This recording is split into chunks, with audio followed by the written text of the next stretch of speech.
Good morning to all of the viewers. First of all, accept my heartiest gratification. I'm so ecstatic and full of gratitude to interact with you guys.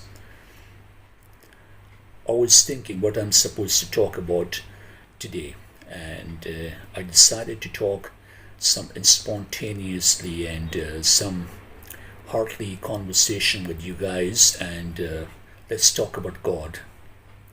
What is God? God is omnipotent, omnipresent, and He's the creator of entire world and universe. So we can say that God stands for generator, G for generator, O for operator, and D for destroyer. So we must bow our head in front of the God. We must prostrate in front of Him. He's almighty, He's all powerful, He's merciful for us, and He loves us too much. There are many people who are atheist, or pagan, or infidel, or rationalist, who are non-believer, and who are communist. So I think that their life is totally in a very big trauma. When they don't believe on the existence of God, so suddenly they will be suffered from the tension, anxiety, depression, grief, sorrows, pain, torture, and some other things which might be very dangerous for them. And this disbelieving leads them towards mental diseases. But as far as the believer is concerned, he's always satisfied from his life, whether it's good or bad. Whether it's in trial, he will accept it. Whether it's in pain, he will also accept it. Whether something is going not in a proper way, so he will also satisfied, because he knows that ups and downs are the part of life, and God is always with him. The God is not leaving us. Maybe we are leaving God. Yeah, exactly. We leave God. Sometimes we go here and there and we just concentrate such damn things and we suffer a lot. Then we get some heartbreaks when we don't get that satisfaction. So suddenly we come back to the God. So God loves us too much. There are many people who always criticize. They say that we don't have such things in our lives, and they are always counting such things which you don't have in their lives. But I just want to tell them that why are you not counting such things which you have already in your life? First of all, count your blessings, count your health. You have eyes, you have nose, you have lips, you can eat, you can see, you can walk, and you can do anything in this world. So it means this is the one of the biggest blessing of God, that you have the accurate body. You're not crippled, you're not handicapped, you're not disabled. So why are not counting your blessing? So I think these people are unthankful, and these ungrateful people, they're always ungrateful of God, they're always ungrateful of His blessings. So that's why their life is full of tension, anxiety, suffering, pain, and anguishment. They're jealous people. There are two types of souls in this world: thankful souls, and others are unthankful souls. Always be thankful to the God, whether you are in a good situation, whether you are in a bad situation, because God is always with you. God is our refuge. He never leaves us alone. He's always with us. Maybe your shadow will leave you, but God will never leave you. And He brings trials in our lives in order to make us solid, in order to make us strong, in order to make us wise. But that wisdom will be helpful for the rest part of the world as well. So I acknowledge the greatness of God, and sometimes we have to think that we are not in prison. If you are in prison, so you can understand what is the life of that particular person who is behind the wall for a long time. So check his life, check out his situation, that his life is just like a hell. But you're not in prison. We are free. Everywhere we can move, everywhere we can go. So think about a person that was in between life and death. He's being hospitalized and he is paralyzed and he cannot walk, nor he can move.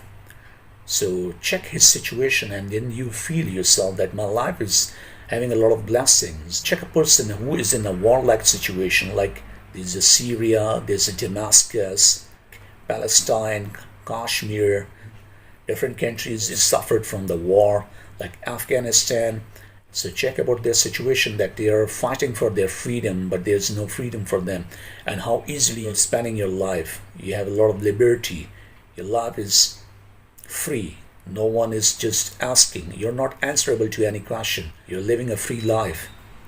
Why are you not counting these things? You have enough things to eat.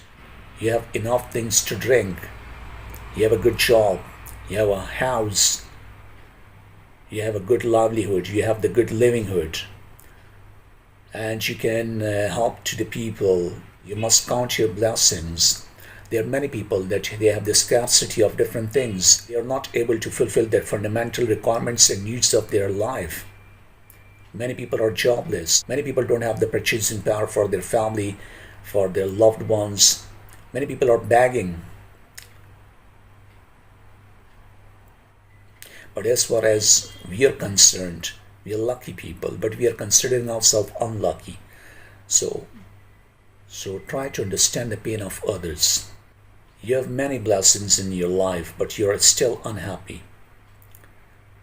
But see those people who are suffering from the poverty, from diseases, from different bad situations, but still they are thankful to the God. Still, they are remembering the God all the time. And they are the true people. Be merciful to the others. The God will be merciful to you. Love the humanity. Work something for the sake of humanity. Humanitarian causes are the great. Be a humanitarian person. I believe on humanism because we are human.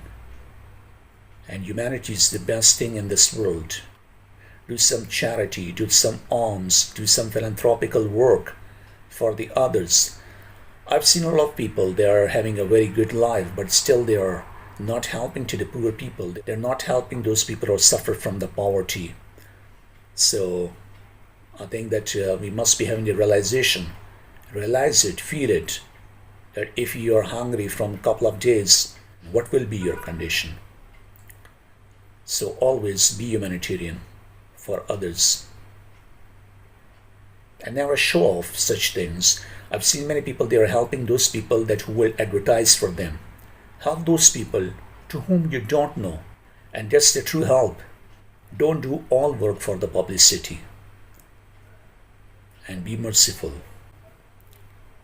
Wipe out the tears of others.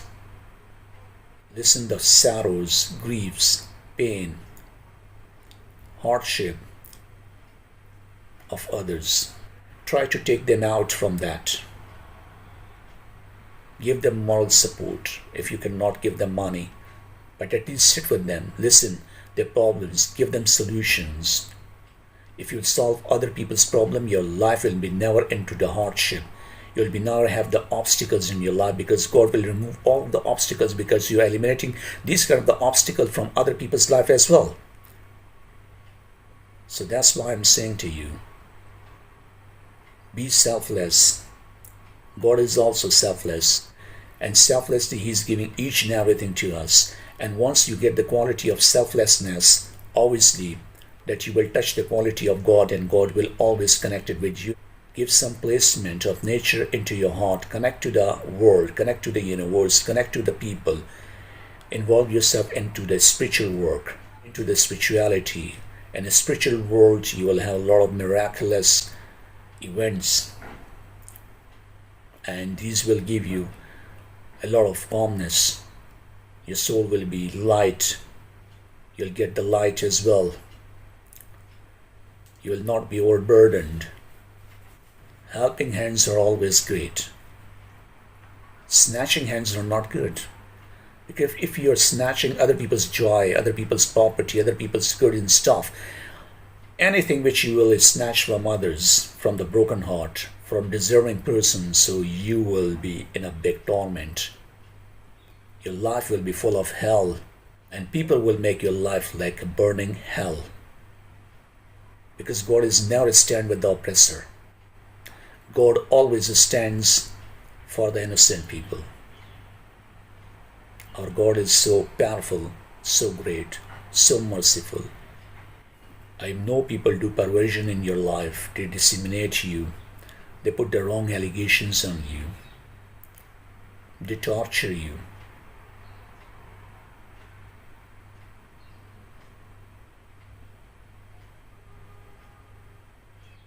They persecute you. But don't worry, because one power is always with you. That's the power of God, which is ultimate power. And this power will ruin all of those who will come against you. So, do something good. Do something better for the humanity. Though we say in dismay we will end this life, what shall we do if death fails to bring respite?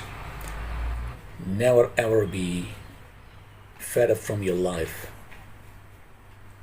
because miracle happens in this world, in this life. Don't become Pharaoh, don't become tyrant, don't become cruel, and never ever involve yourself into the wrong competition. Nowadays someone is famous, the people like someone, so people get hatred against him. They never acknowledge that person's goodness, but they will try to sabotage that person's goodwill by dual meaning words. But they're fool, they are ignorant, they don't know that you're 1,000 times ahead than them. And your this quietness is same like the quietness before the flood. It's a pre-planned conversation. Whatever came in my mind, I decided to share and talk with you. I hope many of things will touch your soul and heart, and act upon all such good things. Spread the love, spread the humanity, and do always good things. Do good, have good. And as you sow, so shall you reap. Karma never loses its address. And finally, I just wish you all of the best to every person in this world who is connected to the God, who is connected with the humanity, and is connected with the goodness. You're always in my prayers, and may God bless you. Take care. Bye.